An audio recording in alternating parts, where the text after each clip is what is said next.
En el Cementerio Nacional de Arlington hay una lápida de granito blanco. Sección 60. El nombre grabado es Larry Allen Thorne. Parece estadounidense, pero no lo es. El hombre enterrado bajo ella nació en Finlandia. Luchó para 3 ejércitos en 3 décadas. Recibió el mayor honor militar de su país y murió en una misión secreta donde Estados Unidos no operaba oficialmente. Único hombre que sirvió como oficial de combate en el ejército finlandés, Waffen-SS y Fuerzas Especiales de Estados Unidos. Único exmiembro de la Waffen-SS enterrado en Arlington. En 2003, casi 40 años después de que su helicóptero desapareciera en Laos, los boinas verdes que sirvieron con él nunca habían dejado de brindar por su salud cada año.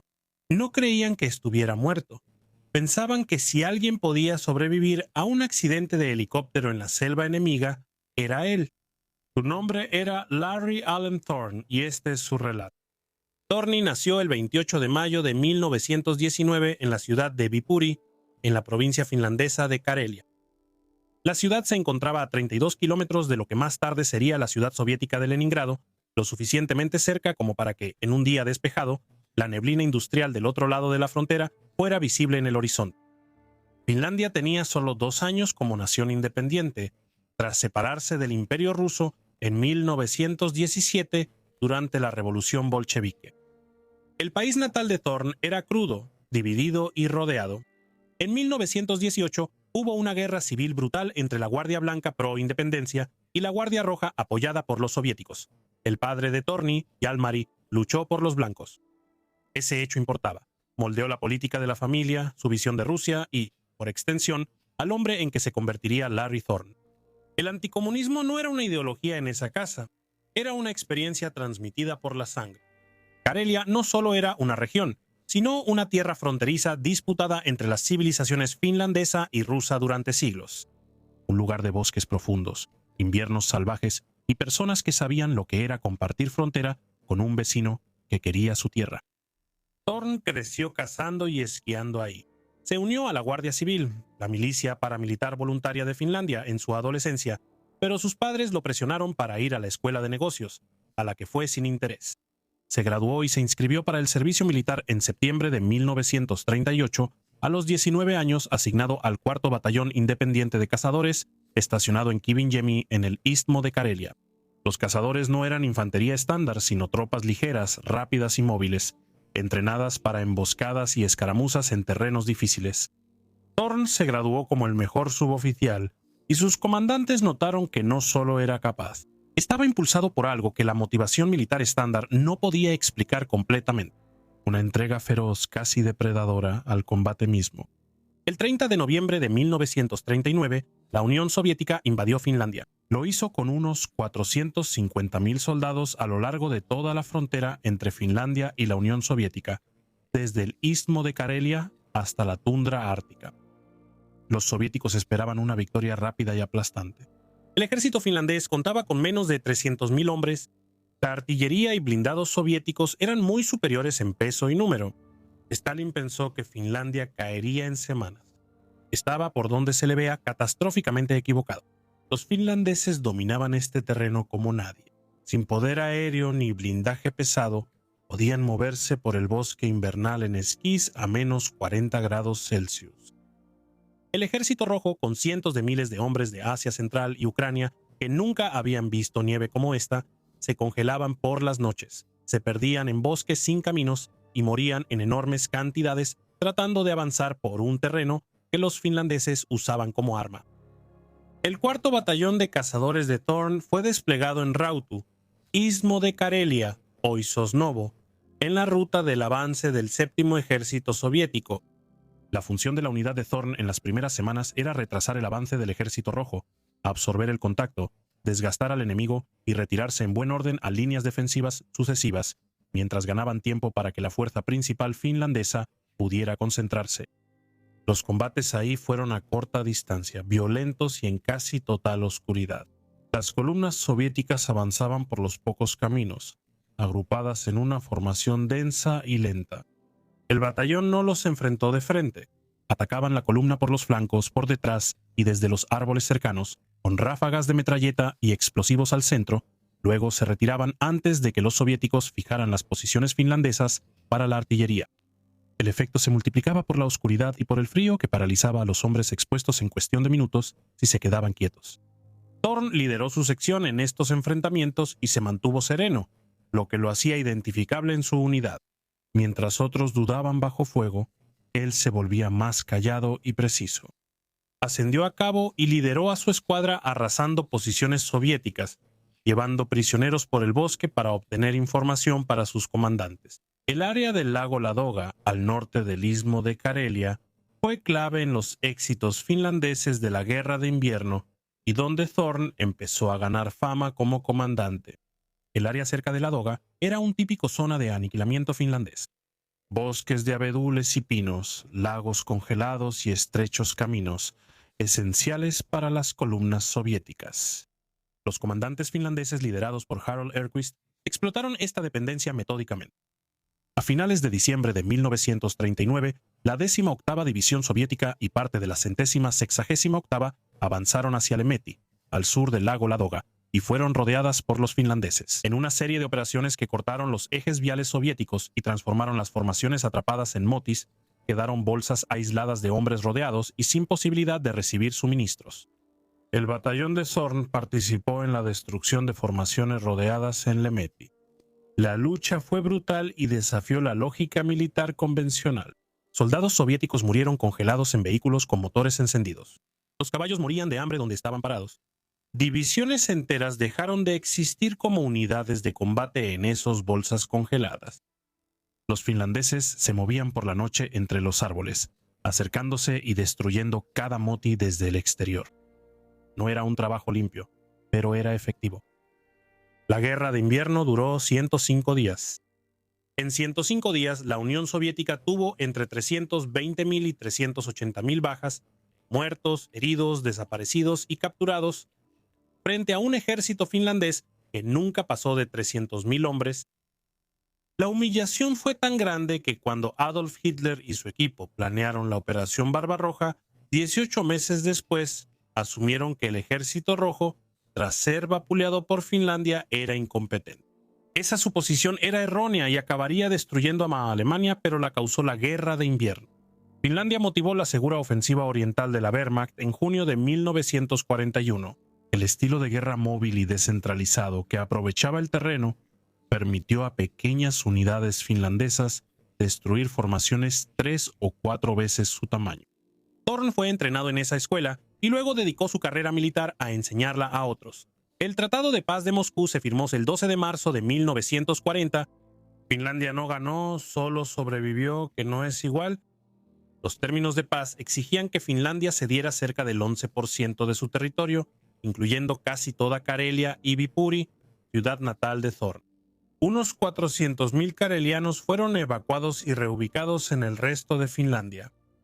La familia Thorn estaba entre ellos.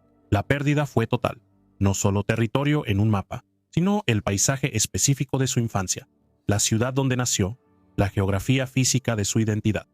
A los 20 años su hogar ya no existía en su país. Para alguien como Thorn, esto no era abstracto, sino una herida. Generó un compromiso firme y duradero de hacer lo necesario para combatir ese poder. Al terminar la Guerra de Invierno, el desempeño de Thorn llamó la atención en toda su cadena de mando. Demostró la rara cualidad de coherencia táctica bajo presión, la capacidad de leer una situación que se deterioraba y tomar decisiones que ralentizaban ese deterioro en lugar de acelerarlo. Fue asignado al entrenamiento de oficiales y nombrado como Ben Ricky, subteniente de reserva, en mayo de 1940. Tenía 20 años y llevaba menos de 4 meses en combate. La paz que puso fin a la Guerra de Invierno fue entendida universalmente dentro de Finlandia como un arreglo temporal. Stalin no logró su objetivo. La pregunta no era si lo haría otra vez. La pregunta era cuándo. En junio de 1941, Thorn viajó en secreto a Viena, Austria, para 7 semanas de intenso entrenamiento con las Waffen-SS. La decisión, a menudo vista solo como ideológica, era en realidad estratégica. En 1941, Alemania era la única potencia europea capaz y motivada para enfrentar la presión soviética en Finlandia. El programa de entrenamiento de las Waffen-SS en la instalación de Viena-Schönbrunn estaba enfocado específicamente en las disciplinas más relevantes para un oficial finlandés que operaba en las condiciones que enfrentaba: alpinismo, moverse en clima frío, supervivencia y liderar pequeñas unidades autónomas en lugares sin intervención de mando superior.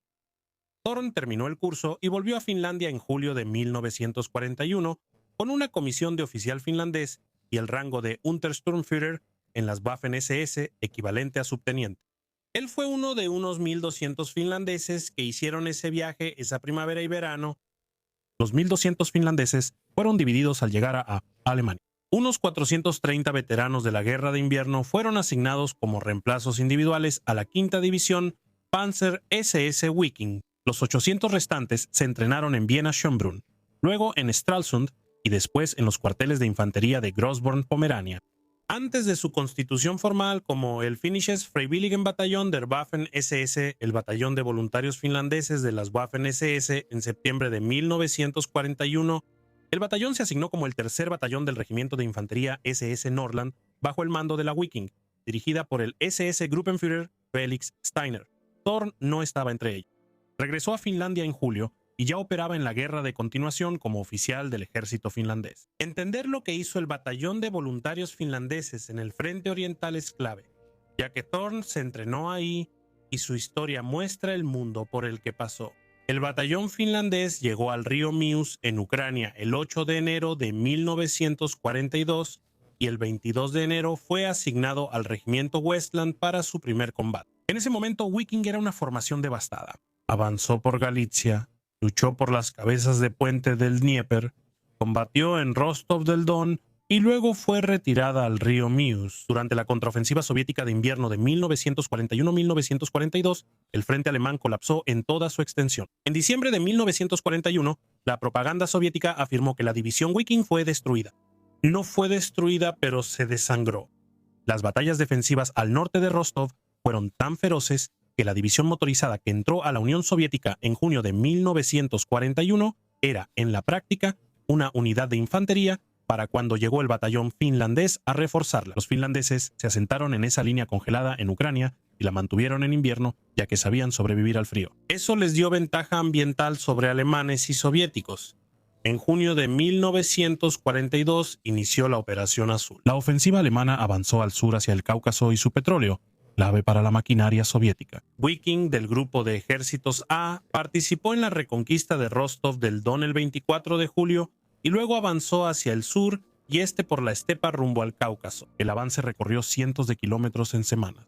A mediados de agosto, el batallón finlandés había sido transportado 700 kilómetros al este del Mius hasta los campos petroleros de Maikop y avanzaba aún más hacia el este en dirección a Grozny. El 14 de agosto, al sur de Maikop en el Cáucaso, el batallón finlandés dispersó a los restos de una división de caballería del Ejército Rojo durante la toma de Linihuaja, en una breve y dura acción contra una fuerza sorprendida por un batallón de las SS en terreno abierto. Los finlandeses estaban preparados para este enfrentamiento. A finales de septiembre de 1942, la división llegó al río Terek y se alistaba para atacar Grozny. Los combates en Malgabek en septiembre y octubre de 1942 fueron los peores para la división Viking en toda la guerra. Los soviéticos habían fortificado cada cresta, cada cruce de río, cada pueblo en el eje de avance, con una minuciosidad que reflejaba el valor estratégico de lo que protegían detrás de ellos. Campos petroleros de Grozny, carretera militar georgiana y ruta al Caspio. Las bajas alemanas y finlandesas fueron espantosas. Viking perdió más de 1.500 hombres en Malgabek-Zagopchin. Las unidades de combate que iniciaron como compañías quedaron en pelotones y secciones.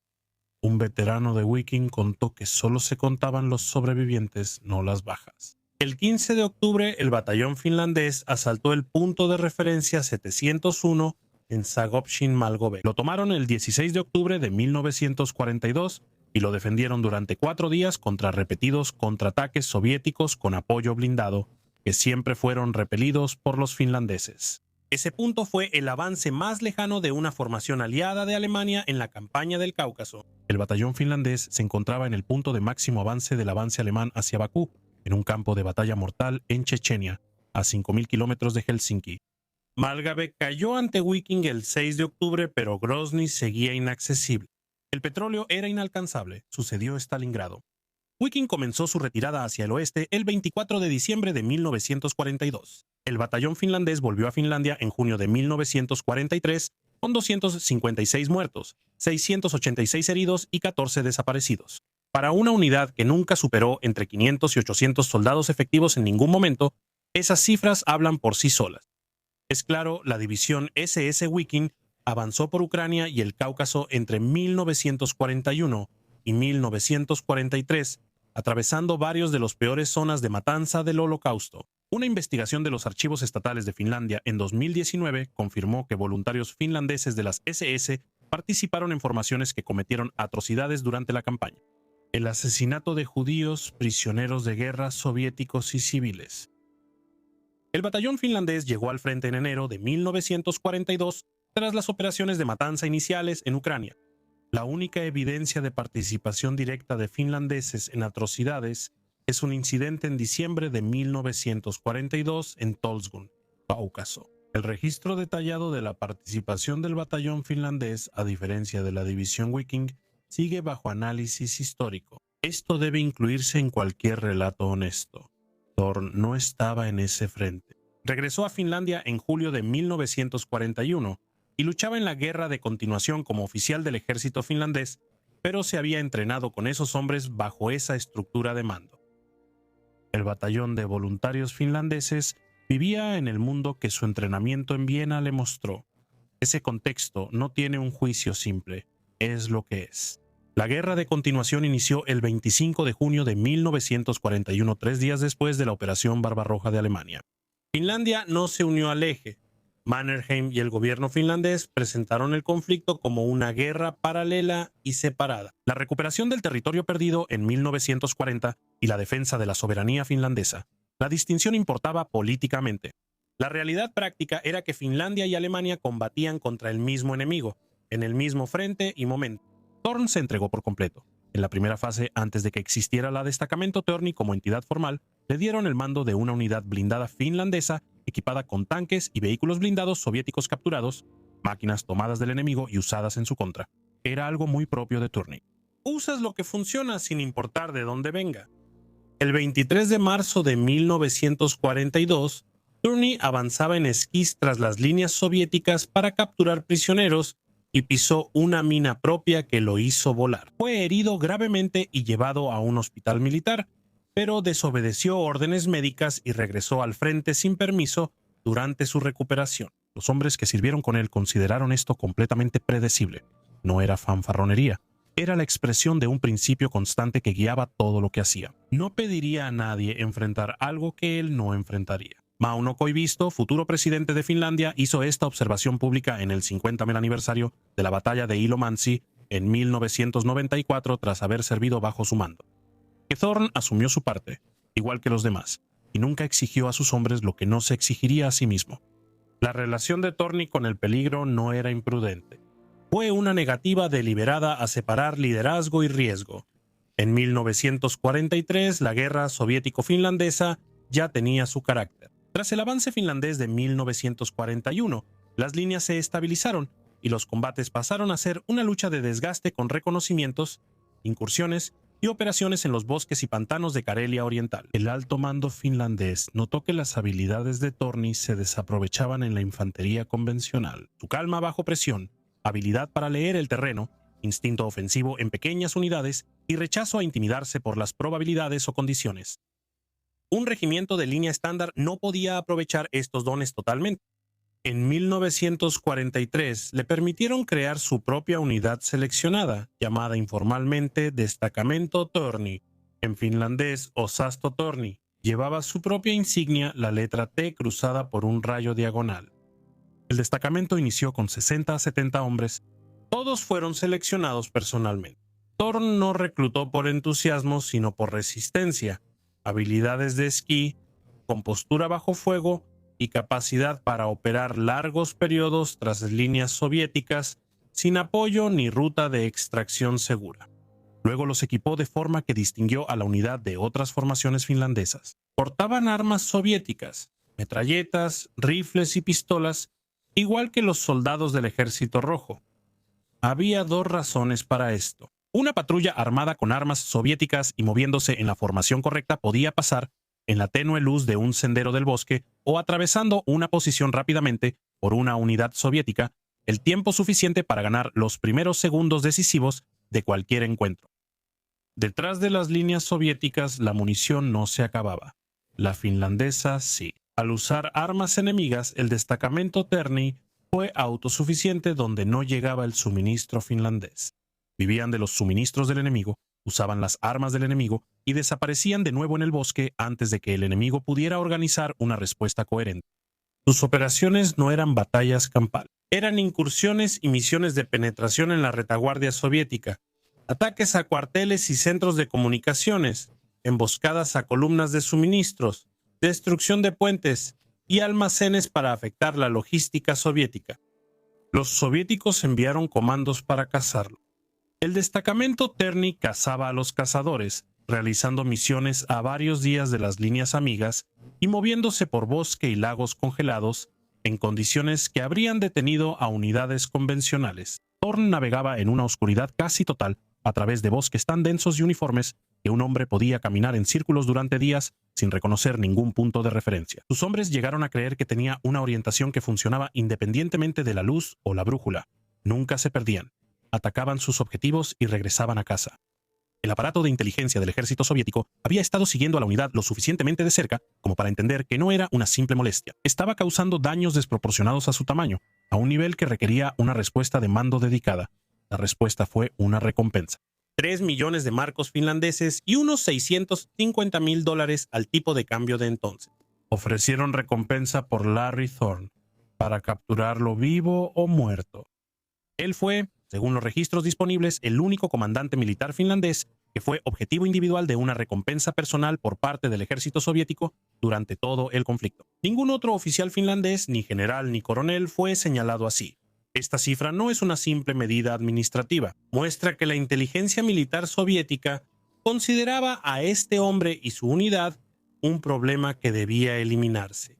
Nadie intentó cobrarla. Los hombres que podrían haber estado en posición de intentarlo tenían una manera consistente de no sobrevivir a sus encuentros con el destacamento Thorn. En verano de 1944, la situación en el frente finlandés colapsó con una rapidez que conmocionó incluso a quienes lo esperaban. El 10 de junio de 1944, la Unión Soviética lanzó la ofensiva de Vyborg-Petrozavodsk, un asalto masivo y coordinado a lo largo de todo el frente finlandés, diseñado para forzar la rendición incondicional de Finlandia y terminar la guerra en el norte. La ofensiva contó con artillería mucho mayor que la enfrentada por los finlandeses en la Guerra de Invierno y al inicio de la Guerra de Continuación. Comandantes finlandeses describieron el bombardeo en el Istmo de Karelia como un muro de fuego. La línea VT, primera defensa importante de Finlandia, fue superada en pocos días. Los blindados soviéticos rompió las líneas finlandesas y avanzó rápidamente, poniendo en riesgo toda la defensa antes de la llegada de refuerzos. Finlandia estaba luchando por su existencia como Estado soberano. El destacamento Torni fue enviado a la crisis. Mientras los soviéticos avanzaban y las fuerzas finlandesas eran cercadas en varios sectores, Torni lideró a su grupo para romper uno de estos cercos. La geografía de un cerco finlandés en un bosque denso es importante de entender. No tenía un perímetro claro ni límites definidos. Zona cambiante, desigual y disputada, con visibilidad menor a 50 metros, la unidad dentro del cerco se quedaba sin municiones, sin posibilidad de reabastecimiento, y los hombres debían mantener cohesión y disciplina. Mientras la fuerza de rescate se abría paso luchando a través de la infantería soviética, la operación de Thorn rompió el cerco. Los soldados finlandeses atrapados salieron. A los pocos días de esta acción, Thorn lideró una segunda operación. Infiltración encubierta en líneas soviéticas para capturar inteligencia. La misión fue exitosa. Los documentos soviéticos fueron llevados al alto mando finlandés, material que les dio a los comandantes información específica sobre las intenciones y disposiciones soviéticas en el sector, permitiéndoles posicionar sus reservas y preparar sus respuestas con algo parecido al conocimiento previo del siguiente movimiento del enemigo. Luego vino la encrucijada. Es una de las defensas de pequeñas unidades más destacadas de la guerra finlandesa soviética, pero casi desconocida fuera de Finlandia. El destacamento Torni, reducido en este punto a aproximadamente 100 hombres debido a las bajas, destacamentos y el desgaste constante de la campaña, recibió la orden de mantener un cruce de caminos crítico. La orden no decía de qué debían protegerlo. Llegaron 2 regimientos completos de infantería soviética, más de 4.000 hombres con apoyo de artillería, 100 soldados finlandeses Enfrentaron a 4.000 soviéticos en un punto clave que, de ser superado, pondría en riesgo la retirada finlandesa y podría atrapar a las unidades en retirada. Un cálculo defensivo con esos números era imposible. 4.000 contra 100 significaba aniquilación si los finlandeses mantenían la línea y enfrentaban el asalto. Torny no mantuvo una línea fija. Dividió el destacamento en grupos de 12, 15 y 20 hombres, moviéndolos al mismo tiempo en distintos puntos del eje de avance soviético. Un grupo atacó a la vanguardia soviética desde la línea de árboles y luego se retiró al este. Un grupo al sur abrió fuego contra el flanco de la columna desde una zona recién despejada por los soviéticos, mientras otro atacó la retaguardia al responder al fuego lateral. Cada grupo disparaba, se movía y desaparecía en el bosque antes de que el fuego de respuesta soviético pudiera concentrarse. Luego reaparecían en otro lugar. El mando soviético quedó profundamente desorientado. Una fuerza de 4.000 hombres que avanzaba hacia un cruce controlado por soldados finlandeses fue atacada desde varias direcciones sin poder identificar la magnitud o posición enemiga. Los comandantes del regimiento creyeron enfrentar una fuerza mayor de la real, ralentizaron su avance y pidieron apoyo, que tardó en llegar. No avanzaron lo suficientemente rápido ni con fuerza para superar a los 100 hombres de Torny en el primer contacto. Las unidades finlandesas se retiraron por el cruce. La retirada se mantuvo. Durante el combate, Torny pisó una mina por segunda vez y siguió luchando. Recibió la Cruz de Mannerheim el 9 de julio de 1944. Fue el caballero 144 de la Cruz de Mannerheim, la máxima condecoración militar de Finlandia para actos de valentía excepcionales en combate, equivalente a la Medalla de Honor o la Cruz Victoria. La cruz se otorgó a 191 personas en la Segunda Guerra Mundial y no se ha vuelto a conceder. En 2006, 62 años tras recibir la Torny, la revista Soldado de Finlandia preguntó esto a sus lectores. ¿Quién fue el caballero más valiente entre los 191? Los lectores eligieron a Lauri Torny, no a Mannerheim, quien también era receptor, no los generales que comandaban cuerpos de ejército. Torny, el capitán que luchó en el bosque con 60 hombres, la batalla de Ilomantsi, del 26 de julio al 13 de agosto de 1944, fue el último gran combate de la guerra finlandesa-soviética y una de las mayores victorias tácticas de Finlandia. Se libró en Karelia del Norte en un terreno boscoso de 40 kilómetros de ancho y 30 de profundidad cerca de la frontera finlandesa-soviética. Participaron 2 divisiones soviéticas del frente de Karelia del mariscal Meretskov, la 176ª al mando del coronel Solotarev y la 289ª dirigida por el mayor general Chernuka. Su fuerza inicial combinada era de aproximadamente 16.000 hombres, reducida por combates previos a alrededor de 11.000 para cuando comenzó el contraataque finlandés. Durante la batalla, la llegada de la Tercera Brigada de Infantería Naval y la 69ª y 70ª de Fusileros Navales aumentó la fuerza soviética a más de 20.000 Bisonsuosiens. La fuerza finlandesa tenía unos 13.000 soldados liderados por el mayor general Erkki Rapana. Torny dirigía la compañía de reconocimiento de Rapana. En la guerra forestal finlandesa su papel fue central. El reconocimiento era clave para que los comandantes finlandeses localizaran formaciones soviéticas que podían desaparecer entre los árboles y reaparecer kilómetros adelante sin ser vistas. La visibilidad en ese bosque se medía en decenas de metros. Casi no había carreteras y los mapas eran imprecisos. La compañía de Torny los halló, siguió a las divisiones 176 y 289 por el bosque, ubicó posiciones, detectó brechas y ejes de movimiento y envió esa información al cuartel general de Rapana a tiempo para uso operativo. Entre los soldados de la compañía de reconocimiento de Torny estaba el cabo Mauno Koivisto, futuro presidente de Finlandia de 1982 a 1994, quien relató la batalla 50 años después. El 1 de agosto, fuerzas finlandesas cortaron la única carretera de la División 176 soviética. El 3 de agosto, ambas divisiones soviéticas quedaron rodeadas en motis, bolsas aisladas sin suministros ni refuerzos, luchando en un bosque sin caminos ni capacidad de mantener el gasto de municiones.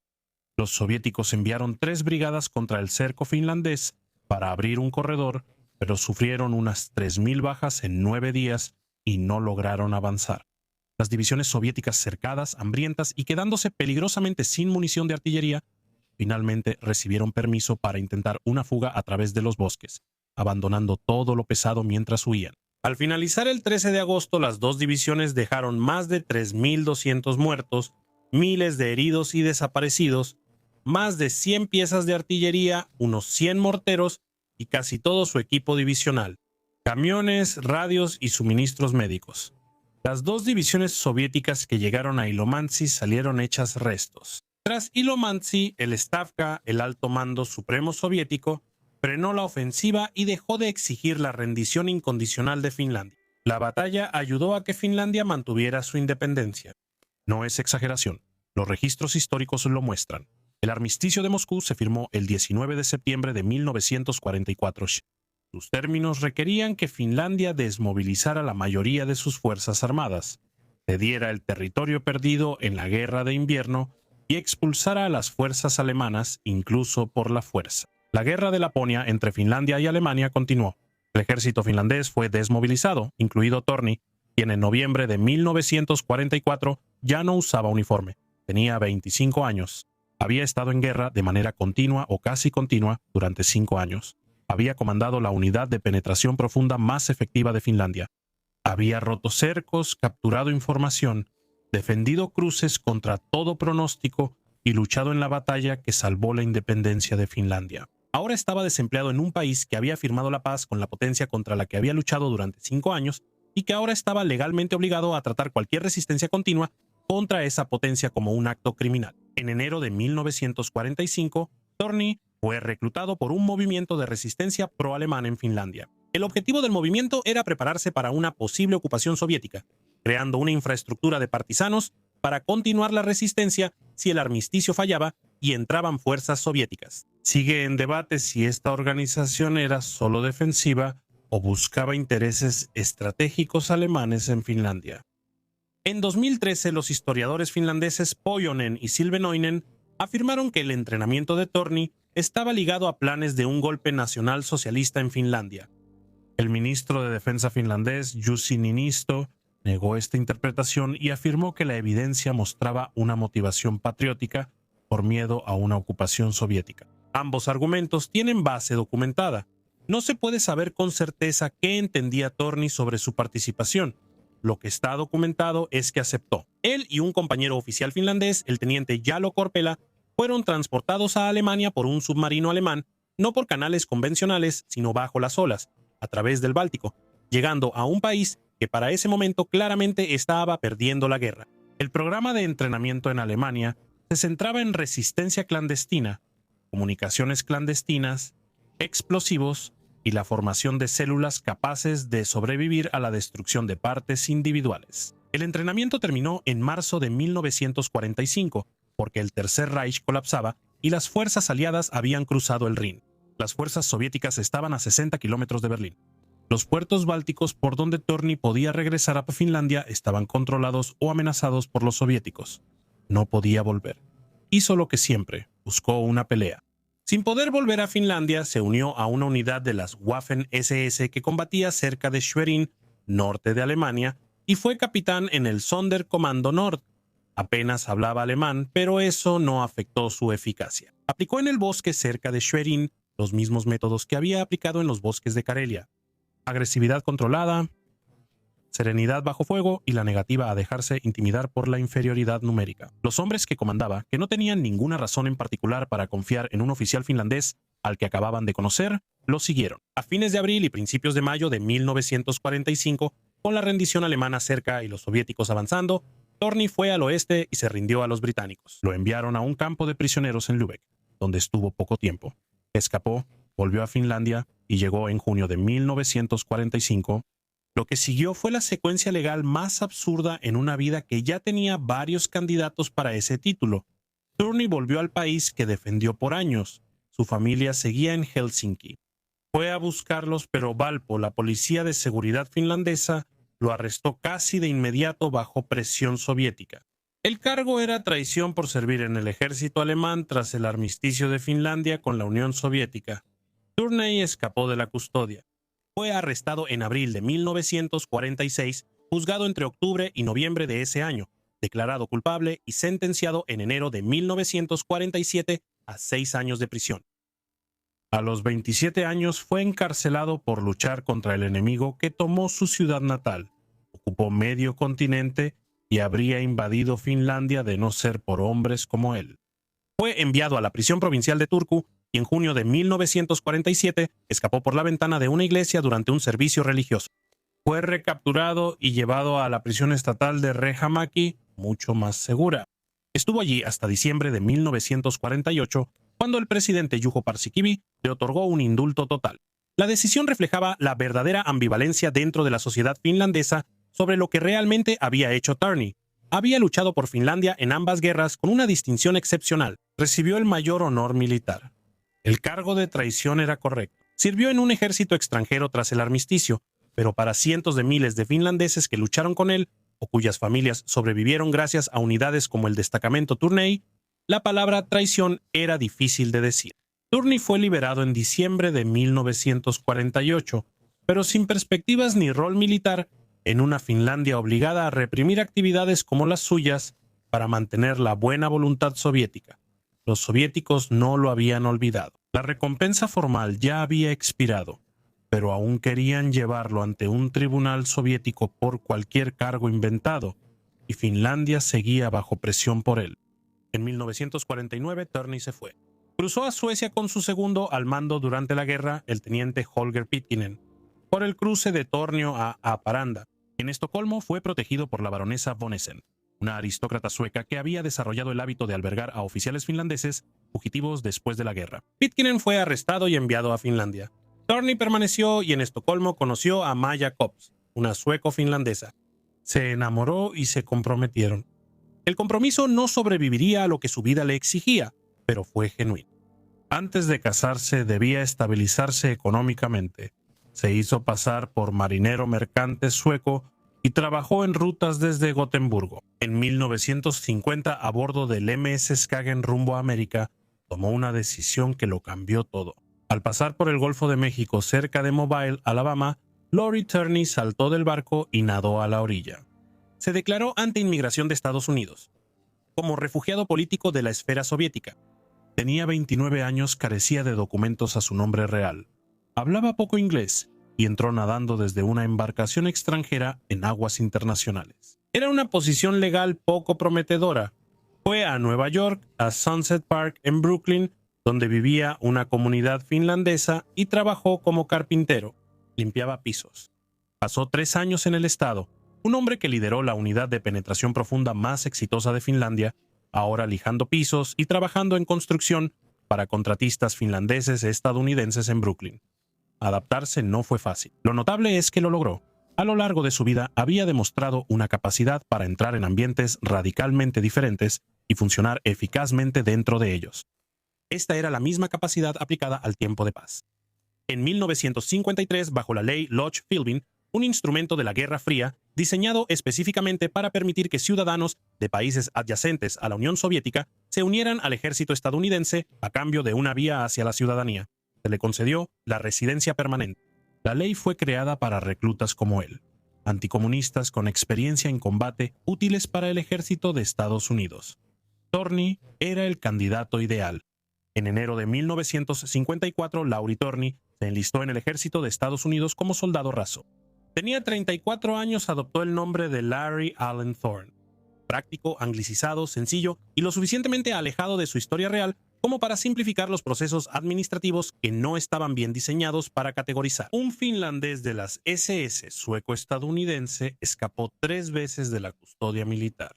Fue identificado de inmediato por un grupo de oficiales finlandeses estadounidenses que ya estaban integrados en la comunidad de fuerzas especiales.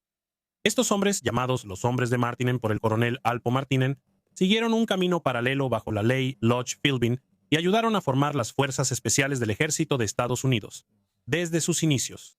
Conocían a Turney y sus acciones. Se aseguraron de que las personas adecuadas en la jerarquía de las fuerzas especiales estuvieran informadas de lo que acababan de recibir. Thorne fue asignado como instructor en la Escuela de Guerra Especial en Fort Bragg, Carolina del Norte. Enseñaba materias que practicó en Karelia: esquí y desplazamiento en frío, supervivencia extrema, alpinismo, tácticas de guerrilla, incursiones profundas, evasión y resistencia a mala captura. Enseñó a hombres que habían leído sobre estas disciplinas en manuales lo que estos no podían transmitir. La cualidad específica del silencio antes de una emboscada. Cómo leer el bosque para detectar movimientos recientes y mantener la cohesión y efectividad de una pequeña unidad, operando días sin reabastecimiento o refuerzos. Asistió a la escuela de paracaidismo y ascendió en los rangos de tropa. Al obtener la ciudadanía estadounidense en 1957, asistió a la escuela de oficiales y fue nombrado primer teniente en el cuerpo de transmisiones. En 1960 recibió su nombramiento en el ejército regular y ascendió a capitán. No era un extranjero con un puesto administrativo cómodo. Él obtenía resultados. De 1958 a 1962, Thorn estuvo con el 10º Grupo de Fuerzas Especiales en Bad Tölz, Alemania Occidental, donde la Waffen-SS entrenó a sus candidatos a oficiales 15 años antes. En 1962, una misión mostró por qué la comunidad de fuerzas especiales lo valoraba más allá de ser instructor. Un avión de reconocimiento de la Fuerza Aérea de Estados Unidos se estrelló en las montañas Zagros de Irán, en una cresta de 14,000 pies cerca de la frontera soviética. La aeronave llevaba equipo clasificado, 3 intentos de recuperación de la Fuerza Aérea de Estados Unidos y el ejército de Alemania Occidental habían fallado. El terreno era letal. Altitud extrema, hielo y aproximaciones casi verticales en condiciones mortales en pocas horas. Thorn encabezó un grupo especial hasta el lugar del accidente, halló la aeronave entre restos helados, recuperó material clasificado y restos de la tripulación y extrajo a su equipo sin incidente. Otros equipos se retiraron antes, él no. En noviembre de 1963, el capitán Larry Thorn fue desplegado al Vietnam del Sur como comandante del destacamento de las Fuerzas Especiales A-734. La misión consistía en organizar y apoyar campamentos de defensa civil irregular en Tim Bien, delta del Mekong, terreno denso de selva, arrozales y pantanos junto a la frontera de Camboya, usado como corredor principal de infiltración del Viet Cong al sur de Vietnam. Thorn instaló un campamento de fuerzas especiales tipo A en Tim Bien en abril de 1964 en la región de las 7 montañas del Mekong. El campamento dificultó tanto el movimiento del Viet Cong que se volvió un objetivo prioritario para ellos. Thorn fue herido 2 veces en un gran ataque del Viet Cong y recibió 2 corazones púrpura y una estrella de bronce con distintivo INTE por su valentía. Robin Moore describió el ataque en Tim Bien en su libro de 1965, Los Boinas Verdes. El capitán Sven Corny del primer capítulo de Robin Moore se inspiró en Thorn. La calma en combate, la competencia silenciosa y la habilidad para liderar a combatientes irregulares que no tenían motivos para confiar en un oficial estadounidense. Estas cualidades no eran ficticias, así describían a Thorn quienes sirvieron con él. Thorn volvió a Vietnam en febrero de 1965 con el 5º Grupo de Fuerzas Especiales y luego fue transferido al Comando de Asistencia Militar de Vietnam, Grupo de Estudios y Observaciones. Mea Cov Sok era una unidad especial secreta que enviaba equipos de reconocimiento a Laos, Camboya y Vietnam del Norte para interceptar rutas de suministro e infiltración norvietnamitas. Su nombre era un camuflaje burocrático. Realizaba algunas de las operaciones más peligrosas de toda la guerra. Thorn colaboró en crear los procedimientos operativos estándar para las misiones de reconocimiento transfronterizo, los marcos dentro de los cuales los equipos se infiltraban en territorio enemigo, operaban sin apoyo externo y se exfiltraban con la inteligencia que sus comandantes necesitaban. No solo participó, fue clave para definir el funcionamiento de la unidad. En septiembre de 1965 se autorizaron operaciones transfronterizas en Laos bajo el nombre clave Operación Bronce Brillante. Las restricciones solo permitían penetrar 50 kilómetros en Laos. La coartada en caso de captura era que buscaban un avión de carga C-123 de la USAF estrellado cerca de la frontera. Nadie pensó que la historia resistiría el interrogatorio.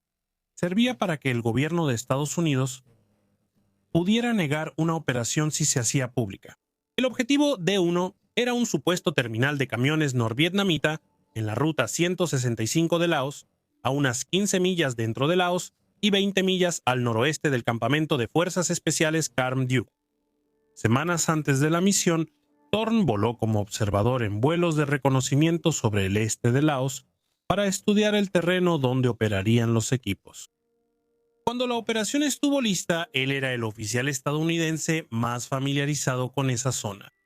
El 18 de octubre de 1965, Thorn fue el oficial de operaciones en la primera misión transfronteriza Shining Brass, con el equipo de reconocimiento Iowa. El sargento maestro Charles Petrie como líder del equipo, el sargento de primera clase Willie Card, un teniente del ejército de Vietnam del Sur y 7 combatientes Nung.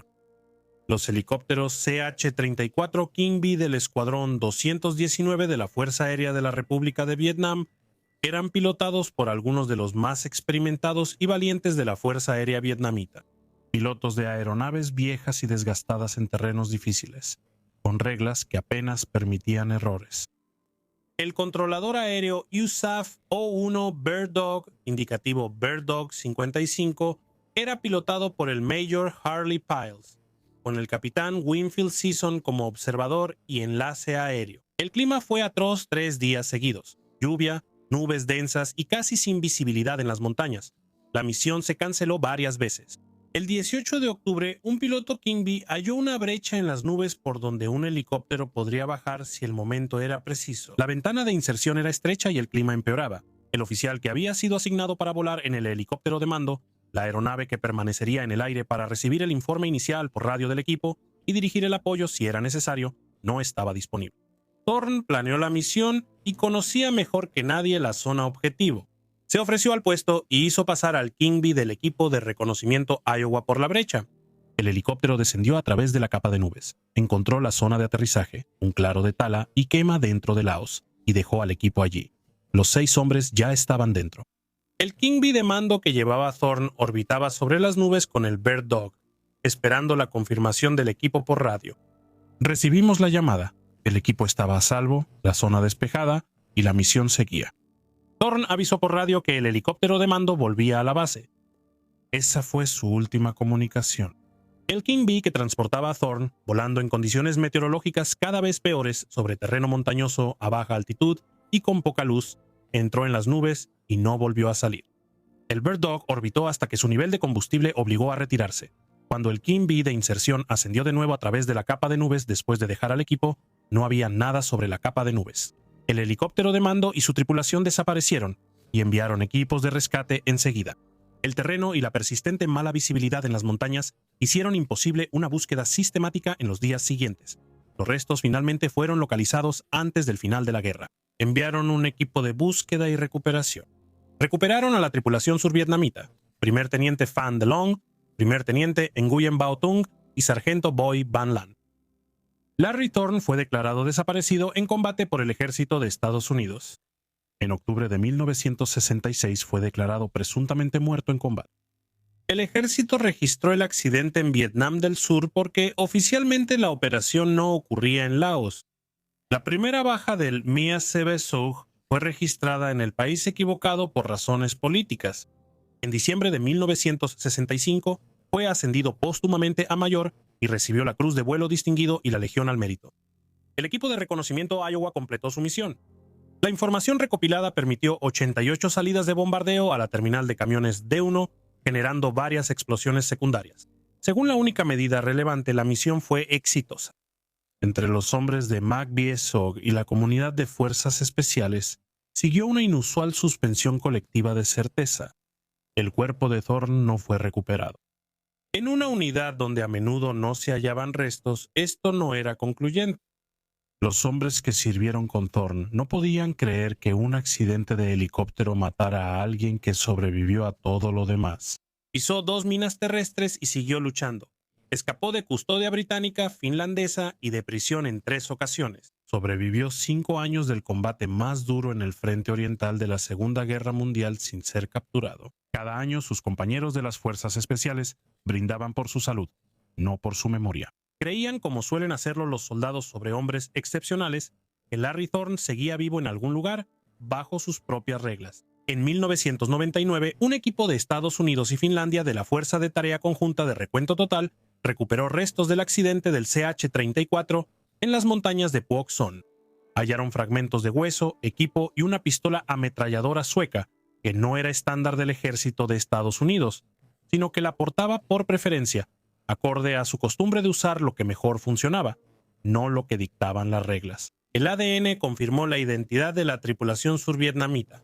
Thorne fue identificado por registros dentales gracias a una corona en el diente 18.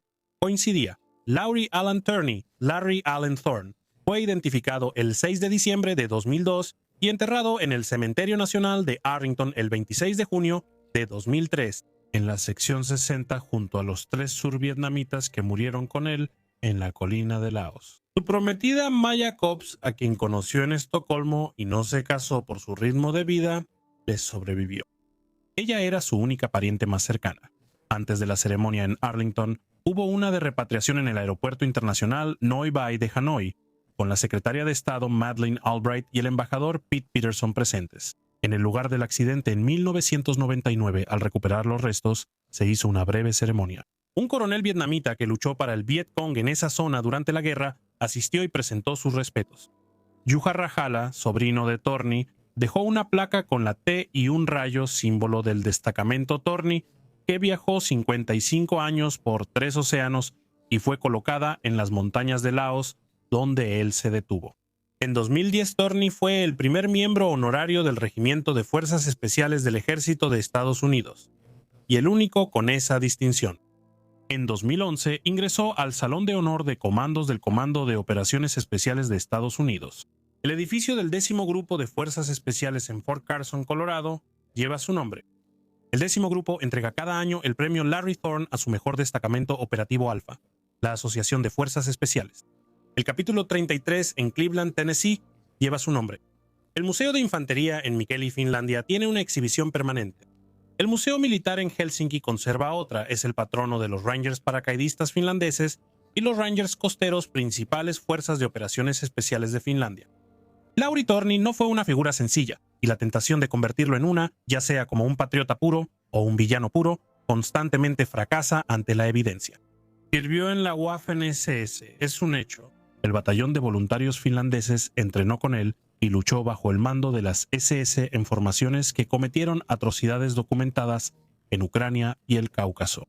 Los archivos estatales de Finlandia lo confirmaron y es parte inseparable de cualquier relato honesto del batallón. No hay pruebas directas de que Torny participara en atrocidades, y culpar a alguien solo por pertenecer a una institución no es propio de la historia. El contexto es real, y quien tome en serio su biografía no puede fingir que la designación SS es solo administrativa. Lo que muestran los registros de manera consistente por parte de todas las personas que sirvieron junto a él es a un hombre impulsado por una motivación específica e invariable. La Unión Soviética era una amenaza existencial para Finlandia y él la combatiría bajo cualquier bandera que le permitiera hacerlo. Luchó por Finlandia porque enfrentaba a los soviéticos.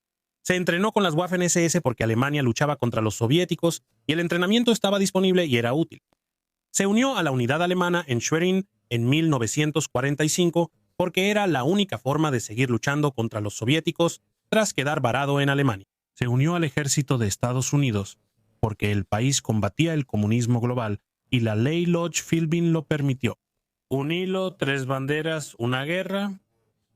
Mauno Koivisto, quien fue su subordinado y luego presidente de Finlandia, lo describió sin aludir a la ideología.